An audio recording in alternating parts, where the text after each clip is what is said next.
Hello student, कैसे हैं आप लोग।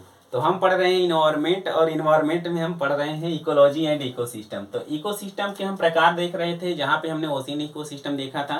आज ओशियन इकोसिस्टम से ही संबंधित जो है हम एक और इकोसिस्टम की बात करने वाले हैं, जिसको हम बोलते हैं कोरल रीफ इकोसिस्टम, यानी कि प्रवाल भित्ति पारितंत्र, जो कि समुद्र के नीचे पाया जाता है। जैसे आप ना बहुत सारी वीडियो देखे होंगे, वहाँ पे ना समुद्र के नीचे कुछ लोग जाते हैं कैमरा वगैरह ले करके, पैर में ऐसे लगाए होते हैं और कहीं न कहीं जा करके फ़ोटो वोटो शूट करते हैं, वीडियो बनाते हैं। तो वहाँ पे देखेंगे बहुत रंग बिरंगी मछलियाँ, बहुत रंग बिरंगी जो है कि घास, शैवाल, पेड़, इस तरह की चीज़ें वहाँ पे देखी जाती हैं। ठीक है। तो वो जो सिस्टम होता है ना, वो कोरल से बना होता है। ठीक है। पॉलिप से बना होता है। उसी को हम कोरल रीफ इकोसिस्टम बोल देते हैं। ठीक। तो चलिए हम देखते हैं कि जो कोरल होते हैं वो क्या होते हैं, पॉलिप्स होते हैं क्या होते हैं, कोरल रीफ क्या होती है और कैसे ये इकोसिस्टम बनता है। तो जैसे आप देखे होंगे अपने आसपास ना एक जीव घोंघा, घोंघा, सीप, शंख, ये सब देखे होंगे। तो ये जीव बाकी जीवों से अलग होते हैं। इन जीवों के ऊपर, शरीर के ऊपर एक खोल होता है, जो कि कैल्शियम कार्बोनेट का बना होता है, और वो इतना ज़्यादा कड़क होता है कि अगर हाथ लग जाए तो हाथ वगैरह कट जाता है। ठीक है। और तोड़ने पर टूटता नहीं है जल्दी। तो ये देखिए, जो एक घोंघा है, घोंघा के ऊपर एक एक ठोस कवर है कैल्शियम कार्बोनेट का।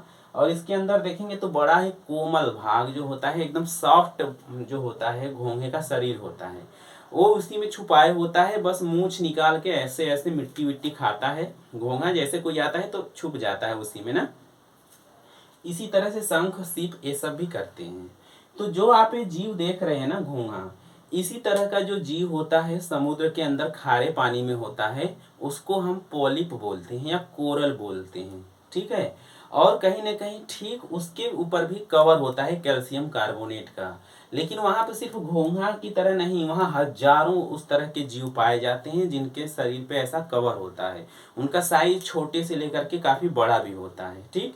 तो उन्हीं को हम पॉलिप बोलते हैं। और वो पॉलिप जो होते हैं, वो कोरल जो होते हैं, वही जो है कहीं ना कहीं मिल करके वो इकोसिस्टम तैयार करते हैं। ध्यान रखने वाली बात है कि जो रंगीन शैवाल आप देखे होंगे और जो कोरल होते हैं, इन दोनों का जब आपसी जो है कि मित्रता होती है, तभी वो इकोसिस्टम बनता है। कैसे? तो यहाँ देखिए, इस घोंघे को मान लीजिए कि ये कोरल या पॉलिप है। ठीक है। ये समुद्र के अंदर का है, कुछ समय के लिए मान लीजिए। होता क्या है, समुद्र में जो रंग बिरंगी शैवालें होती हैं ना, उन शैवालों को हम बोलते हैं जूजैंथलीन। क्या बोलते हैं? ध्यान रखिएगा, जूजैंथलीन। और जो जीव होता है घोंघे के जैसा, उसको बोलते हैं पॉलिप, कोरल। ये जो जूजैंथलीन शैवाल होता है, टहल रहा होता है इधर उधर। ठीक है। तो ये कोरल क्या बोलता है, ये बोलता है शैवाल से कि देखो तुम इधर उधर टहल रही हो। तो कहता है कि तुम शैवाल इधर उधर टहल रही हो, एक काम करो, तुम ना मेरे सर के ऊपर घर बना लो। ठीक। शैवाल कहती है कि इससे मुझे क्या फायदा होगा। कहता है कि देखो तुम इधर उधर बहती हो, मछली सछली तुमको खा जाती है, या इधर वहां बह के गहराई में चली जाती हो, मर मुरा जाती हो। तो मेरे सर के ऊपर रहोगी ना, तो तुम्हें मैं थामे रहूंगा, कहीं बहने नहीं दूंगा। तुम यही चुपचाप बैठ के प्रकाश संश्लेषण की क्रिया करना, भोजन बनाना, बस हमको थोड़ा सा भोजन दे देना। देखो भाई, तुमको मैं घर दे रहा हूँ, तो तुम हमको थोड़ा सा भोजन दे देना, तो मेरा भी काम हो जाएगा, तुम्हारा भी काम हो जाएगा। तो वो बोलती है चलो बहुत बढ़िया तुमने बताया। ठीक। तो ये क्या करती है, जो जूजेंथलिन शैवाल होती है, इस घोंघों को, इस कोरल को, इस पॉलिप को चारों तरफ से कवर कर लेती है। चारों तरफ से कवर कर लेती है, और जो है सूर्य से प्रकाश लेके फोटोसिंथेसिस क्रिया करती है। फोटोसिंथेसिस क्रिया करती है और कुछ भोजन जो है इस कोरल को, इस पॉलिप को भी दे देती है। इससे क्या होता है कि इसको भी भोजन मिल जाता है, और इस शैवाल को जो है कहीं ना कहीं घर मिल जाता है। यानी कि दोनों का एक दूसरे से फायदा हुआ। तो एक एक टर्म आता है आपको इकोसिस्टम या फिर इन्वायरमेंट में, सिम्बियोटिक या सिम्बायोटिक रिलेशन। इसको हिंदी में सहोपकारिता का संबंध बोलते हैं। इसमें होता क्या है कि जब दो जो है कि बायोटिक कंपोनेंट आपस में ऐसा रिलेशन बनाए जिससे कि दोनों को फायदा हो। जैसे यहाँ पे घोंघे के द्वारा इसको आवास मिल रहा है, और इसके द्वारा इसको सुरक्षा, और दूसरी चीज इसको जो है कि भोजन मिल जा रहा है। ठीक है। तो इस तरह के रिलेशन को हम बोलते हैं सिम्बायोटिक या सहोपकारिता। ठीक, अब क्या होता है, सिर्फ एक ही कोरल और एक ही जूजेंथलिन तो हो नहीं, तो ये जो है बहुत तरह के जो है कि धीरे धीरे ऐसे आसपास इकट्ठे हो जाते हैं। अब इनका कॉलोनी बन जाता है पूरा। ठीक है, बहुत तरह के जो है कि शैवाल और कोरल फैल जाते हैं धीरे धीरे, क्योंकि उनमें भी रिप्रोडक्शन होता है, उनकी भी जनसंख्या बढ़ती है, तो बहुत सारे बढ़ जाते हैं। ठीक, बढ़ने के बाद क्या होगा, अब बहुत सारी शैवालें आ जाएंगी, तो यहाँ पे क्या होगा, मछलियाँ भी बहुत सारी आ जाएंगी, कछुए आ जाएंगे, बहुत तरह के जीव आ जाएंगे, और सब जो है कि इनके साथ जो है कि खाना पीना खाने लगते हैं। ठीक है, और यहीं पे रहने लगते हैं। तो वही जो है कि आप जो रंग बिरंगा चीज देखे होंगे, उसी को जो है कि हम बोल देते हैं कोरल जो है कि इकोसिस्टम। बात समझ में आ गई कि नहीं, कोरल इकोसिस्टम क्या होता है। अब हम देखते हैं कि कोरल रीफ क्या होती है। ठीक है, हमने तो कोरल इकोसिस्टम समझ लिया, कोरल रीफ या प्रवाल भित्ति होती क्या है। तो देखिए होता क्या है कि ये जो ये जो कोरल है, ये पॉलिप है, ये कुछ दिन के बाद तो मर जाएगा ना। ये जब मर जाएगा तो वहीं पड़ा रहता है, जल्दी खराब खत्म नहीं होता है।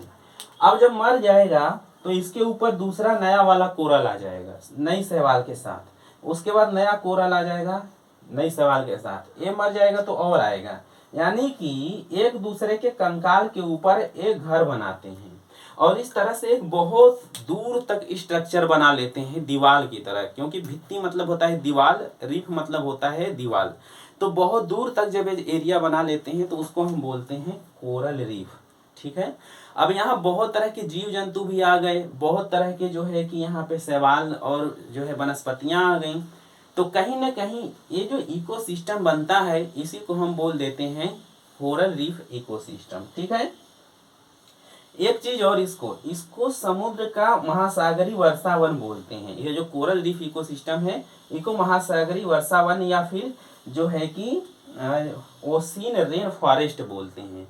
ऐसा क्यों बोलते हैं, इसका कारण यह है कि इसकी उत्पादकता बहुत ज़्यादा है। यहाँ पे बहुत ज़्यादा बायोडाइवर्सिटी, मतलब बहुत तरह के जीव जंतु, शैवाल, घास, वनस्पतियाँ होती हैं। ठीक, तो जैसे हमने आपको बताया था कि ये जो हमारी अर्थ है, तो हमने जब फॉरेस्ट इकोसिस्टम पढ़ा था तो हम आपको बताए थे कि ये वाला जो पूरा 0 से 30 डिग्री वाला जो है कि अक्षांश वाला क्षेत्र है पृथ्वी का, विषुवत रेखा यानी इक्वेटर के चारों तरफ, यहाँ पे जो भी जंगल पाए जाते हैं इनको हम बोलते हैं जो है कि वर्षावन।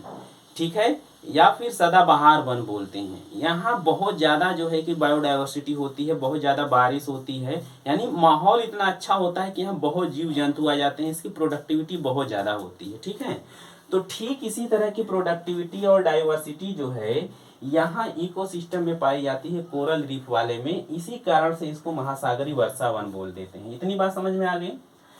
चलिए अब हम ये पढ़ते हैं कि समुद्र के अंदर कोरल रीफ यानी कि कोरल इकोसिस्टम को बनने के लिए दशाएं क्या हैं। तो देखिए इकोसिस्टम समुद्र में हर जगह नहीं पाए जाते। ये जो है समुद्र से, ठीक है, जो तट होता है हमारा, ठीक है, उससे जो है कि लगभग 60-65 मीटर 70 मीटर की गहराई पे सबसे अच्छा माहौल इनको मिलता है। ठीक है, और जो है कि हो सकता है ये लगभग 200 के मतलब 180, 150, 60 वहाँ तक पाए जाएं, लेकिन सबसे ज़्यादा अच्छा माहौल होता है 70 से 75, 80 इसी के बीच में, इतनी गहराई में ज़्यादातर पाए जाते हैं। ठीक है, कारण क्या है, तो पहली चीज़ तो ये इस वाले एरिया में पाए जाते हैं। ठीक है, जहाँ पे आपके जो है अर्थ पे यानी कि लैंड पे जो है पाए जाते हैं आपके वर्षावन। ठीक उसी तरह अगर आप देखेंगे जो समुद्र है, मिट्टी के अलावा समुद्र है, तो इसी तरह की जो समुद्री एरिया है 0 से 30 डिग्री, वो नॉर्थ और साउथ, यहाँ समुद्रों में ही जो है कि ये कोरल रीफ पाए जाते हैं। इसके क्या कारण है, तो इनको जो टेम्परेचर चाहिए होता है 20 से 26 डिग्री सेल्सियस तक चाहिए होगा टेम्परेचर इन कोरल के लिए, और जो कि इसी एरिया में पाया जाता है। ठीक है, अगर टेम्परेचर अगर ज़्यादा बढ़ता है तो प्रॉब्लम होती है, वो अलग चीज़ है, लेकिन 20 से 26 डिग्री सेल्सियस का तापमान यहाँ पाया जाता है। इसके ऊपर जाएंगे तो कम हो जाता है तापमान, तो वो जिंदा नहीं रह पाते हैं, तो ये यहीं पे पाया जाता है। ठीक है, गहराई खास तौर पे 60 और 70 मीटर की होती है, अच्छी मानी जाती है, लेकिन और भी लगभग 150 तक के पाए जा सकते हैं। और इतनी गहराई में ही क्यों पाए जाते हैं? इसका कारण ये है कि यहाँ पे ऑक्सीजन ठीक ठाक मात्रा में अवेलेबल होती है, यहाँ पे प्रकाश भी ठीक ठाक पड़ता है, जिससे फोटोसिंथेसिस, प्रकाश संश्लेषण, ये जो यूजेंथनिंग सवाल है वो अच्छे से कर पाते हैं। बात समझ में है कि नहीं?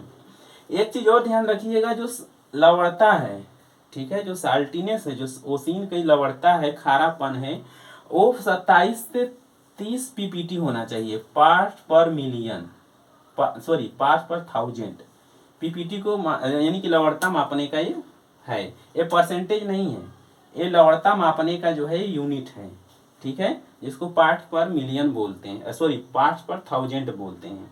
तो लवणता कितनी होनी चाहिए आपने देख लिया, और गहराई कितनी होनी चाहिए, तो इतनी होनी चाहिए, और वेरी कर सकता है अलग अलग किताबों में। टेम्परेचर 20 से 26 डिग्री सेल्सियस के बीच में होना चाहिए।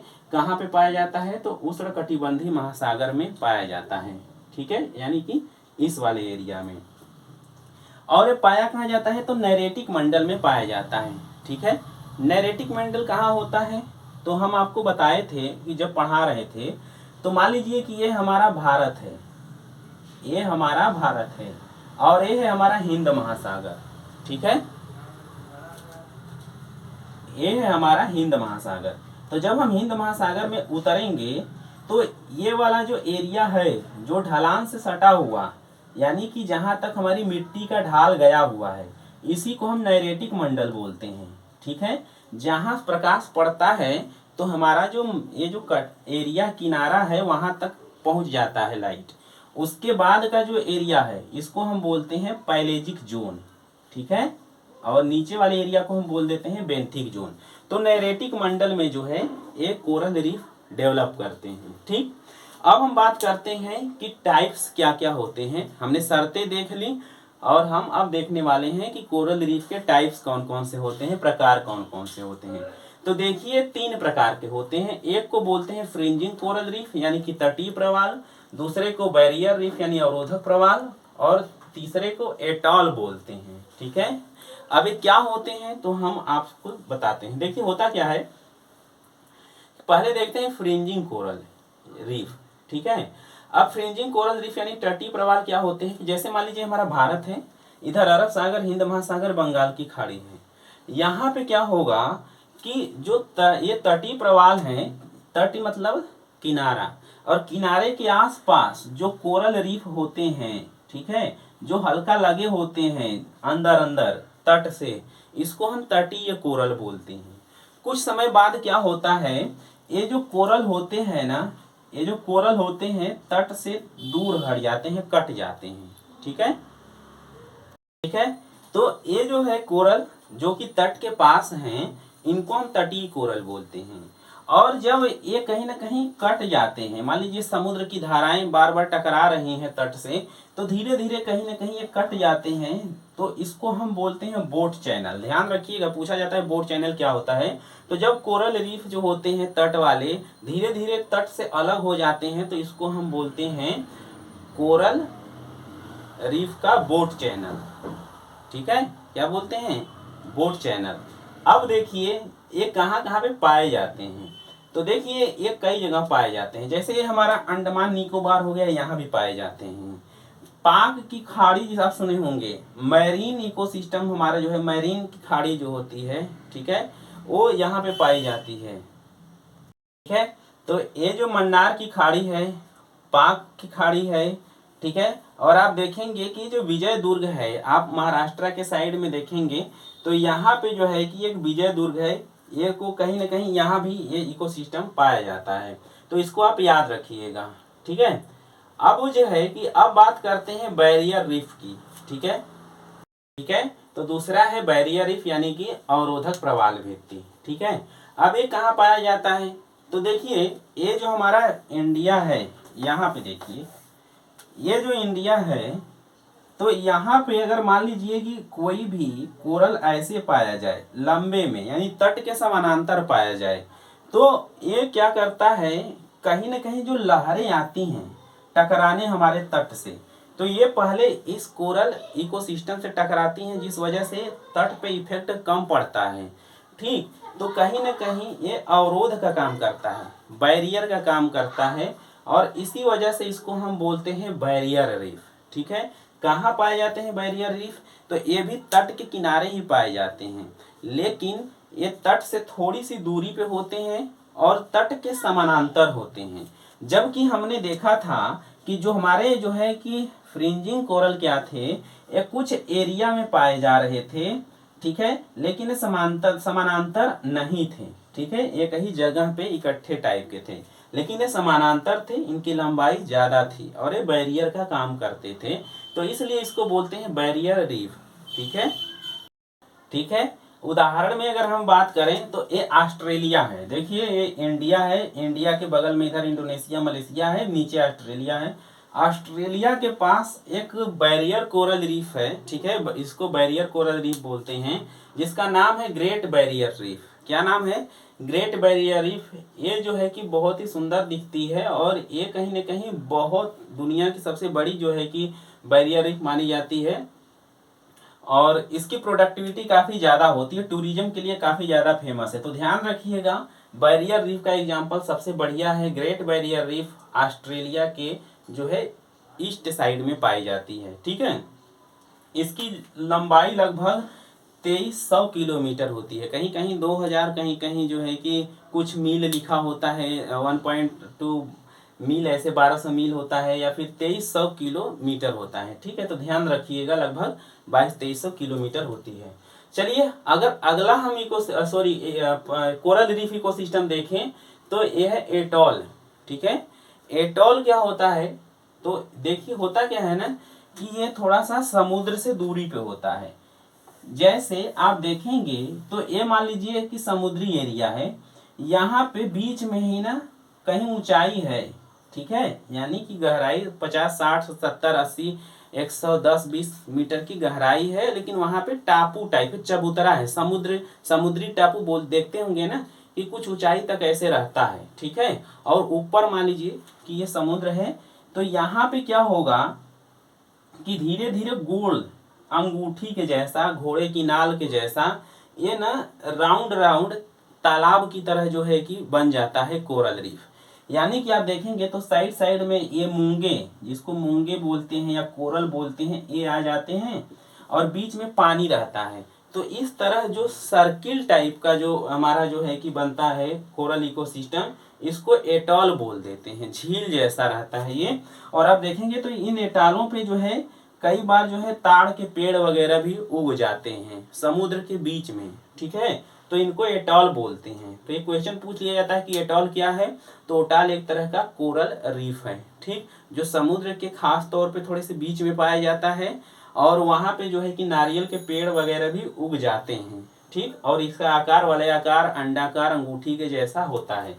जैसे अगर हम बात करें तो फिजी में है, फिजी कहाँ है? तो ये ऑस्ट्रेलिया के ऊपर है। आप देखेंगे एलिस कहाँ पे है? तो ये कहीं ना कहीं आपका देखेंगे मैक्सिको सिटी के बगल में है एलिस एटॉल। उसके बाद फूना फूटी देखेंगे तो ये भी ऑस्ट्रेलिया के बगल में ही है। तो ये इंटरनेट पे सर्च करेंगे तो ये सभी एटॉल दिख जाएंगे। एक यहाँ पे और क्वेश्चन पूछ लेता है कि फेरोज क्या है? फेरोज, तो जब बहुत सारे एटॉल हो जाते हैं, बहुत तरह के एटॉल एक ही जगह जब पाए जाते हैं, तो इसको हम फेरोज बोल देते हैं। बात समझ में आई कि नहीं? चलिए अब हम देखते हैं कि कोरल ब्लीचिंग क्या होती है। ठीक है, ठीक है, तो देखते हैं चलिए कि कोरल ब्लीचिंग होती क्या है। कोरल ब्लीचिंग का अर्थ होता है कोरल का मर जाना। ठीक है, होता क्या है कि समुद्र का आप देख रहे हैं दिन पर दिन टेम्परेचर ग्लोबल वार्मिंग की वजह से बहुत ज़्यादा बढ़ रहा है। ठीक है, और ग्लोबल वार्मिंग के वजह से जो टेम्परेचर बढ़ रहा है, इससे क्या होता है, समुद्र का जो है कि टेम्परेचर भी बढ़ रहा है। ठीक है, तो ऐसा देखते हैं कि होता क्या है कि ये जो कोरल होता है ना, इसके ऊपर इफेक्ट पड़ता है। कैसे? तो जब लाइट ज़्यादा पड़ती है, टेम्परेचर ज़्यादा पड़ता है, तो वो जो है जो शैवाल है, कहीं ना कहीं वो फोटोसिंथेसिस बहुत तेज़ी से करने लगता है।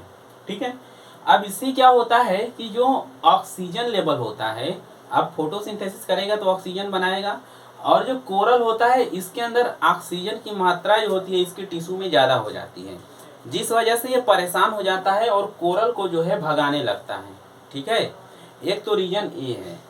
जैसे अब क्या है कि जब सर्दी में कंबल ओढ़ के सोते हैं तो एक कंबल तो ठीक रहता है, लेकिन जब दो कंबल जो है आप ओढ़ लेते हैं तो गर्मी इतनी ज़्यादा होने लगती है कि सब हटा देते हैं ना। तो उसी तरह से कोरल जब तक ठीक ठाक ऑक्सीजन देता रहता है, भोजन देता रहता है, तब तक तो ठीक रहता है जो है कि कोरल जूजेंथलिन जब तक देता रहता है। लेकिन जैसे ही काफ़ी मात्रा ज़्यादा हो जाती है तो ये इसको हटा देता है। ठीक है, एक तो ये रीजन हो गया। दूसरी, बहुत सारा टेम्परेचर और जो है कहीं ना कहीं बढ़ने की वजह से कई कंडीशन में जो जूजेंथलिन होता है ये फोटोसिंथेसिस करता नहीं है और अपने अंदर क्लोरोफिल की जो मात्रा होती है उसको ये कम कर देता है, जिस वजह से जो एक कोरल होता है जूजेंथलिन से अलग होने लगता है। और जैसे ही कोरल जूजेंथलिन से अलग होता है तो इनके जो बीच में सिम्बियोटिक रिलेशन होता है ये कहीं ना कहीं टूट जाता है। तो ना तो फिर ये जूजेंथलिन भोजन बना के इसको दे पाता है और ना तो फिर जूजेंथलिन को ये पकड़ के रख पाता है, तो जिस वजह से ये कोरल डेथ हो जाता है। ठीक है, मर जाता है, जिसको हम कोरल ब्लीचिंग कहते हैं। ये 4 स्टेज में होता है। पहले स्टेज में हम मान लेते हैं यहाँ की ये हेल्दी जो है कि कोरल है। यहाँ पे आप देखेंगे तो यहाँ पे जो कोरल है जूजेंथलिन से बड़े अच्छे से अटैच है। उसके बाद क्या होता है, टेम्परेचर बढ़ेगा बहुत ज़्यादा और भी बहुत तरह की जो है कि केमिकल जो है कि प्रोसेस अगर होने लगती है तो कहीं ना कहीं कोरल जो है जूजेंथलिन से दूर होने लगता है, जिसको हम स्ट्रेस्ड कंडीशन बोलते हैं। उसके बाद क्या होता है, पूरी तरीके से हट जाता है तो इनके बीच में सिम्बियोटिक रिलेशन टूट जाता है। और चौथी कंडीशन में क्या होता है, कोरल डेथ कर जाता है। ठीक है, तो हमने ये सब कोरल रीफ के बारे में बहुत सारी चीज़ें देखी। आगे अगर हम पढ़ेंगे तो हम देखेंगे कि कोरल को बचाने के लिए कौन कौन सी जो है फिलहाल दुनिया में जो है योजनाएं बनाई जा रही हैं। ठीक है, तो फिलहाल के लिए आज की वीडियो में हमने इतना ही, हमने पूरा कोरल इकोसिस्टम समझने की यहाँ पे कोशिश की। ठीक है, तो आज की वीडियो में हम इतना ही। बाकी जो है कि अपना ख्याल रखिए, खुश रखिए, रहिए, पर्यावरण का ख्याल जरूर रखिए। मिलेंगे नेक्स्ट वीडियो में, तब तक के लिए जय हिंद।